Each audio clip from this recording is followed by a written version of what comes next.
What is up, guys? Welcome back to another video. In today's video we are going to be unboxing the WookRays electric skateboard. This electric skateboard retails for $190, making it the cheapest electric skateboard in the world. So today we're going to be putting it to the test to see whether or not it's worth it. This video is in no way sponsored by WookRays, however they did send us this product for free for review. Additionally, we got it from their Amazon supply and it only took a matter of days to receive it, meaning that they must have some sort of US local based shipment for Amazon. The board came double boxed and wrapped in plastic, and underneath the board was an accessory kit with all of the necessary things to get the board up and running. We got the WookRays board with the graffiti grip tape, which personally is not my favorite, but they do have two other options for grip tape on their site. To kick off this review, we'll go over all of the components on this board. Starting with the deck, we have a 25.5 inch long deck made from 7-ply maple. The max load on the deck is around 180 pounds. I really love the compactness of the deck and the fact that it does have a kicktail, which can be used for added maneuverability, especially when you have a small, light board with a small deck like this. The trucks are standard kingpin trucks. The bushings face the inside as opposed to a lot of the electric boards we see with bushings facing the outside in the reverse kingpin formation. They're also very narrow, adding to the compactness of the board, which I quite like. The wheels are 70mm. I'm not sure what the durometer is, but they are quite hard. The bearings are pretty terrible. The wheels really do not spin straight out of the box, but that's expected when you're only paying $190 for an electric skateboard. As for the motor, this is a mono drive electric skateboard. It's a 350 watt hub motor, also 70mm, that's in the rear left wheel. It's the standard hub motor that's seen on a lot of the budget e-skates on the market at the moment. One major concern that I did notice is that all four wheels are not necessarily the same height. The hub motor seems to be a little bit bigger than the other three wheels, which is probably the reason that the board is wobbling like this on flat ground. Next up, we have the enclosure, which is actually very nice in my opinion compared to a lot of the other competitors in this price point. The enclosure on the Fa board, for example, or the Highboy are pretty bulky and not very aesthetically pleasing, but this one is very thin and sleek, so I actually do appreciate it a lot. I have absolutely no idea how they managed to fit the battery and ESC in such a small compartment, but somehow they did it. There's also a power switch with an indicator on the side which will show you how much battery you have left. I haven't seen a power switch like this one on any budget boards, so I thought it was pretty cool. It's not particularly nice, but just different. There's also a standard charge port on the other side of the enclosure. Inside of the enclosure is the battery. The battery is a 7S battery, and by the looks of it, it's probably a 7S 1P battery. It's 2000 milliamp hours, putting it right around 60 watt hours. That is very small for a battery and actually is safe to fly with, so I'm guessing that you probably could fly with this electric skateboard, although it's not great that the battery doesn't detach. So yes, very small battery included with this board, which is also very good for the compactness and portability. So now that I've gone over all of the components in this board, I'll just say that the construction seems pretty solid and nothing special. Everything looks from the outside to be where it's supposed to be and secured down well. It's just what you'd expect from any sort of budget e-skate company. Nothing more, nothing less. Before even writing this, I can tell you that this is never going to be a super great electric skateboard. I'd really only recommend this to anyone as a toy or to a college student that's looking for a portable commuter, or someone who travels a lot that's looking for a penny board to go through the airport on. It's not going to have a lot of range, not going to have a lot of speed. It's made from very low quality components that aren't really meant to be pushed, and just for gentle flat ground cruising.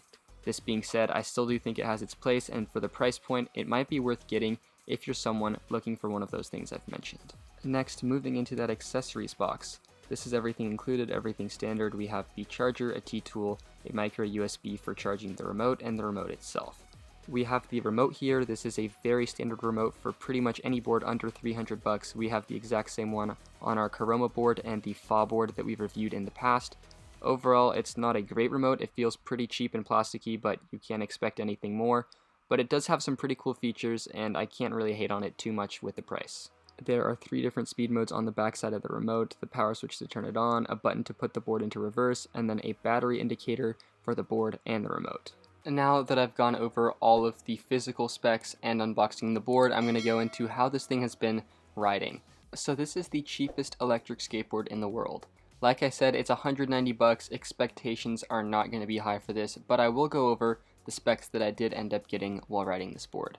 Obviously, these are not going to be that great, so just bear in mind the price point when I'm going over all of these.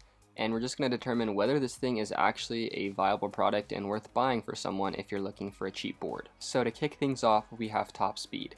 The advertised top speed on the WookRays electric skateboard is 12.4 miles an hour, and I found this to be 100% accurate. I was cruising right around 12 miles an hour when fully on the throttle on relatively flat ground. 12.4 miles an hour might sound like a very slow speed compared to some of the other speeds of electric skateboards, but for any beginners or kids, this is a great top speed, especially considering the size of the wheels and the length of the deck. I actually don't really feel comfortable going too much faster, so for a beginner, I'm actually okay with this top speed. Obviously, I'm not trying to say that it's good, but it is alright for the price point and good if you're a beginner. Next, we have the range, and WookRays advertises that the range is 8 kilometers or right around 5 miles. We were only able to get to 3.6 miles, but we were literally fully on the throttle the entire time, maxing the board out, so obviously this does limit the range. We were testing the board in 97-degree weather with an 140-pound rider for reference, so I'm sure if you were a kid riding this or someone who weighed a little bit less, you could hit 5 miles an hour. Additionally, we were riding as aggressively as you can on this board, so if you're just a beginner that's going to be cruising even slower than 12 miles an hour, you could definitely probably hit that 5 miles of range. Obviously, the range that we're getting out of this board is not ideal. The battery is only 60 watt hours, so it is expected, but for the price point, I really can't hate on it once again. 4 miles of range could be plenty for a kid that just wants to play with this, or someone on a college campus that just needs to cruise to class and back. Next up, we have hill climbing, and the hill climbing on this board is absolutely terrible. That was expected. It's a mono hub motor board. It's only 350 watts as well, which is really going to limit the amount of power that you can get out of this board. There's pretty much no way that this board is making it up any sort of incline, so if you have any hills or slight slopes in your area, this board is not going to go up them. In this video right here, we're going up a very slight incline, so slight that you really can't even tell that it's a hill on camera, and the board did actually end up stopping pretty soon after starting to go up the hill. So the climbing ability is just not good and mainly made for flat ground riding. Again, it's important to remember the price point. It's not really made for hills, it's made for flat ground riding, but it is important to know that if you're going up any sort of incline, it's not going to make it. Now we have the ride feeling, and I can't really nitpick too much here with the price point once again. The wheels are 72 millimeters and the deck is relatively stiff, which makes it very hard to go over any sort of cracks or bumps.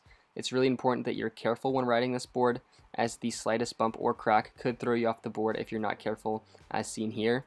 Obviously, having a kicktail does help navigate those things, but if you're unfamiliar with those or you're just a beginner riding a board, it can be quite difficult and take some getting used to.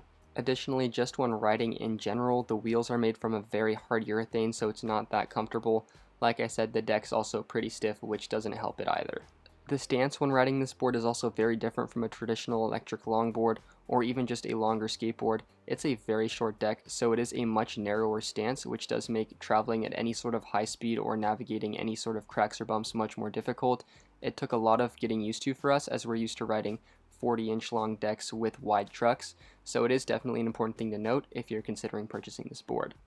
Another important element of the ride feeling is the throttle. I personally thought that the acceleration was very good. Obviously it's not very strong, but the acceleration was smooth. The braking throttle curve was a little bit more problematic.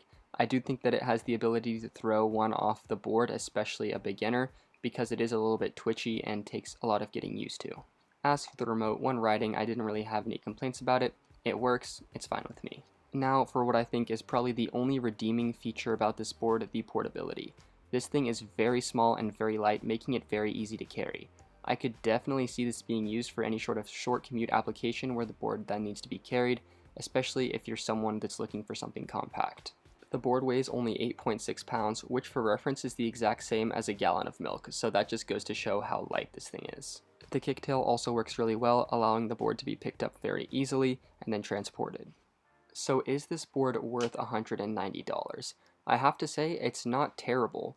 The specs aren't great, 12 miles an hour, 4 miles of range, really can't do hills, but at the price point, I think that it does have a legitimate claim at being a useful tool for someone that needs a small electric skateboard. I could really see this as a means for college students to get to class, and I could also really see kids really liking this as a toy. So for me, the world's cheapest electric skateboard does exactly what it's supposed to do. It offers all of the fun and convenience of an electric skateboard at a lower price point. It might not have great specs, but that's not the point. At the price point that you're buying this board for, you're still going to have a lot of fun with it, especially if you're a beginner. If you guys are interested in learning more about this product, we'll have a link down in the description below. Additionally, if you have any comments or concerns or questions, please let us know in the comment section below and we will try and get back to you as fast as possible.